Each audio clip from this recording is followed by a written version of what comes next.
tocar num outro assunto muito delicado.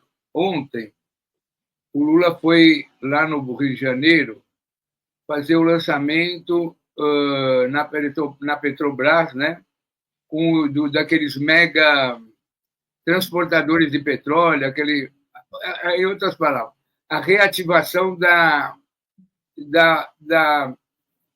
fabricação de navios no Brasil, a retomada dos estaleiros ociosos do Rio de Janeiro, aqueles estaleiros fantásticos que têm capacidade de fazer qualquer navio. Por quê? O Lula está com um orçamento... Olha aí o Lula falando, né? E falou, fez uma análise fantástica, uma lucidez fantástica, e o Lula explicou como é que compõe o preço da gasolina. Então, hoje, praticamente, para o Lula, só resta como ministério, digamos assim, entre aspas, a Petrobras. Todos os outros ministérios, os orçamentos estão engessados, se é que eles não foram sequestrados pela Câmara Federal e pelo Senado. Então, o único orçamento da União que resta para o Lula, para ele governar, é o orçamento da Petrobras. E ele está aproveitando isso, fez a retomada do setor naval. E a semana passada, inteirinha, se vocês me permitirem, eu também fiz uma análise aí, logo de cara, que eu considerei depois que foi uma análise assodada, apressada, que o Lula autorizou a perfuração de poços no Amapá, na margem, na chamada foz do rio Amazonas, naquele espaço, naquela franja do Amapá. Bom, então, aí o Lula autorizou, e aí o presidente Ibama se manifestou, o presidente Lula reagiu, a Marina entrou em cena, e isso foi colocado no Brasil como a foto da semana, como a foto da crise ambiental do Brasil e o desrespeito que o presidente Lula tem pelas questões ambientais. Virou uma intriga, uma fofoca, um desgaste sem precedentes. Então, eu queria, né, e eu acho que é importante que o Lula tenha retomado. O Globo até o Estadão fez um enorme artigo dizendo que é um erro retomar a produção de navios de cabotagem, não sei o quê, através da Petrobras. E eu queria dizer o seguinte, para esclarecer para o nosso público aqui, como geólogo de formação que sou. A quantidade de óleo, a quantidade de petróleo, de gás, que tem naquela bacia, lá no Rio Orinoco, no Amapá, é o mesmo petróleo, é da mesma bacia, é da mesma bacia sedimentar, é do mesmo bloco sedimentar do óleo e do petróleo que foi encontrado na Guiana. E essa bacia vai da Guiana, passando pelo Amapá, até o Rio Grande do Norte. É uma bacia sedimentar com reservas de petróleo, talvez até maiores do que o pré-sal. Por que eu estou dizendo talvez? Porque no lado brasileiro não foi furado um posto de sondagem, não um posto de extração. E toda a imprensa brasileira abominou, jogou o presidente Lula na lata do lixo, como é que vai fazer a COP lá em Belém do Pará, e vai furar poço, como se o presidente Lula tivesse autorizado a extração de todo aquele petróleo nesse momento. Então, eu vou tentar rapidamente dar uma explicação. Quando você faz uma negociação internacional do clima, da extração de materiais fósseis, como é o petróleo, o gás advindo desses depósitos sedimentares, você tem que fazer uma quantificação. E mesmo que não for para não usar esse recurso, você tem que saber quanto de óleo e gás você tem lá, e se você não for explorar, você tem que ter uma compensação ambiental que justifique aquela não exploração.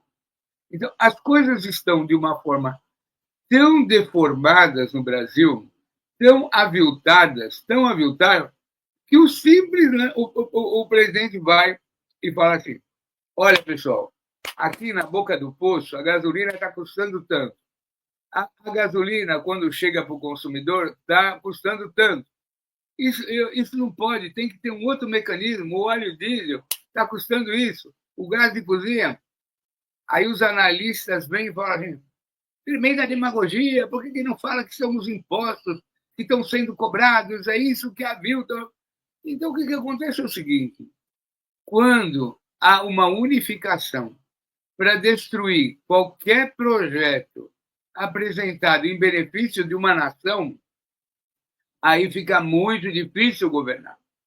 As pesquisas, não que as pesquisas tanto do Datafolha, como aquela da Quest, logo em seguida, e como aquela de ontem, que saiu da rejeição, que como é que estão os segmentos rejeitados, o que está acontecendo no Brasil? Vamos traduzir para as pessoas.